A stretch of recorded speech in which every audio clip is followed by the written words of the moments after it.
बहुत अच्छा लग रहा है कि आप हमारे साथ जो भी अभ्यास सत्र हो रहा है उसमें खूब जोश के साथ जुड़ रहे हैं और बहुत ही मन लगा करके आप अभ्यास कर रहे हैं।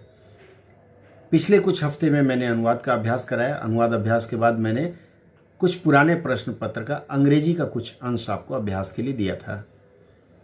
आज से मैं एक और प्रयास शुरू कर रहा हूँ।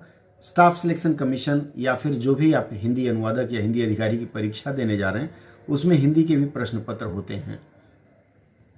ये सीरीज मैं शुरू कर रहा हूँ, इसमें आपको हिंदी के प्रश्न पत्र करवाऊंगा।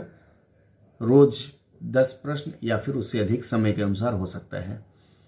अभी तक आप लोगों ने देखा होगा कि जितने भी आपने प्रैक्टिस सेट लगाए उसमें कॉम्प्रिहेंशन जो होता है, अंग्रेजी का कॉम्प्रिहेंशन है, उसी प्रकार का हिंदी में भी रहेगा, या फिल इन द ब्लैंक्स वाला जो रहता है। इस बार का जो मैं अभ्यास सत्र शुरू करने जा रहा हूँ उसमें आपको उस तरह के भी अभ्यास कराऊंगा जिसमें फिल इन द ब्लैंक्स वाले रहेंगे, 1 2 3 4 इसमें क्या भरना है, और विविध विवरण वाली चीज़ें भी रहेंगी। इस नए सत्र के बारे में मैं आप लोगों की राय चाहूँगा। यदि आपको लगता है कि ऐसे नए सत्र और मिलने चाहिए तो आपका स्वागत है, आप कमेंट बॉक्स में कमेंट करिएगा। अगर आप लोगों की इच्छा होगी तो ऐसा सत्र फिर भविष्य में जारी रहेगा। अब हम 3 स्तरों पर काम करेंगे। पेपर 2 के लिए आपको अनुवाद अभ्यास कराएंगे, अनुवाद के गुर सिखाएंगे, और दूसरा पेपर 1 के लिए आपको हिंदी व्याकरण और हिंदी व्याकरण संबंधित अधिकांश चीज़ों पर चर्चा कराएंगे और उसका अभ्यास कराएंगे। आइए फिर शुरू करते हैं एक नई शुरुआत और आज का पहला सत्र या एपिसोड। चलिए शुरू करते हैं फिर। हिंदी प्रश्नोत्तरी अक्सर प्रतियोगिताओं में पूछे जाते हैं। पहला विकल्प है शीला मेरी बहन है, वह बच्चों के साथ खेल रहा है। इसमें आपको क्या करना है, 4 विकल्प में से एक चुनना है। पहला है बच्चों के साथ खेल रही है, दूसरा है बच्चों से खेल रही है, तीसरा है बच्चों के साथ खेल रहे हैं, और चौथा है बच्चों के साथ खेल रही है। इसका विकल्प होगा बच्चों के साथ खेल रही, ऑप्शन 4। अगला देखते हैं। अगला प्रश्न कहता है रिक्त स्थानों की पूर्ति करें। आकाश में चमक रहा है क्या? चांदी, बादल, तारा और सोना। इसका उत्तर होगा आकाश में क्या चमक रहा है? सोना चमक रहा है।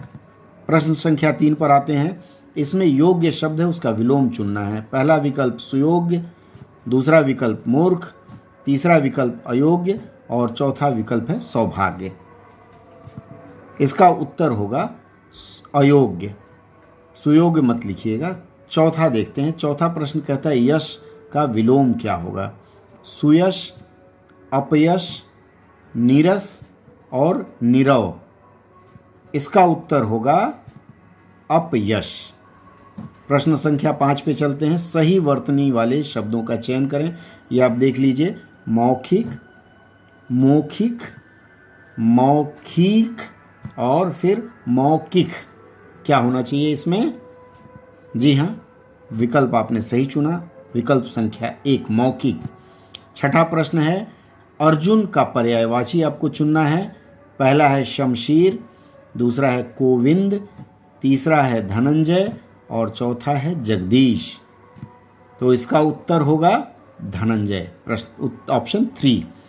प्रश्न संख्या 7 में आया हुआ है जो जन्म से अंधा हो, इसके लिए एक शब्द चुनना है आपको। पहला विकल्प है जन्मांध, दूसरा विकल्प है दुष्टांध, तीसरा है कृपांध और चौथा है अंधभक्त। क्या होना चाहिए इसका? जन्मांध, बिल्कुल सही कहा आपने। अगला लेते हैं 8वां। दिए गए शब्दों के पर्यायवाची शब्द। कुबेर का पर्यायवाची क्या होगा?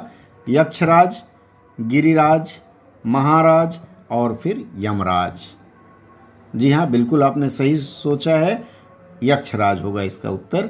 9वां प्रश्न, बूढ़ा आदमी अपने खाली स्थान है से दुखी है, खाली स्थान को भरना है। पहला विकल्प है जवानी, दूसरा है बुढ़ापे, तीसरा है बचपन और चौथा है प्रशंसा। क्या होनी चाहिए? जी हाँ, बिल्कुल इस बार भी आपने सही सोचा है, बुढ़ापे होगा। और आज के सत्र का यह आखिरी प्रश्न होने जा रहा है। नहीं, एक और प्रश्न होगा। अंग अंग ढीला होना, इस मुहावरे का अर्थ क्या होगा? निराश होना, हार जाना, दुखी होना और अत्यधिक थक जाना। क्या होना चाहिए? आइए देख लेते हैं। इसका विकल्प होगा अत्यधिक थक जाना। मुझे पता है आप लोगों ने थोड़ा गलत उत्तर लिखा होगा, और चूंकि शुभ अंक 11 होता है इसलिए समापन हम 11 से करेंगे।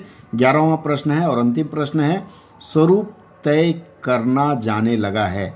एक वाक्य है, कन्या की सुपात्रता का मापदंड केवल दहेज के स्वरूप से तय करना जाने लगा है। करना जाने लगा है को बदलना है।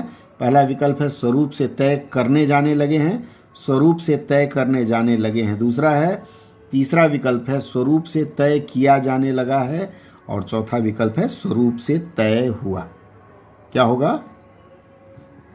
स्वरूप से तय किया जाने लगा है। और इसके साथ ही आज की संध्या यहीं समाप्त करते हैं। अगले सत्र में पुनः भेंट होगी।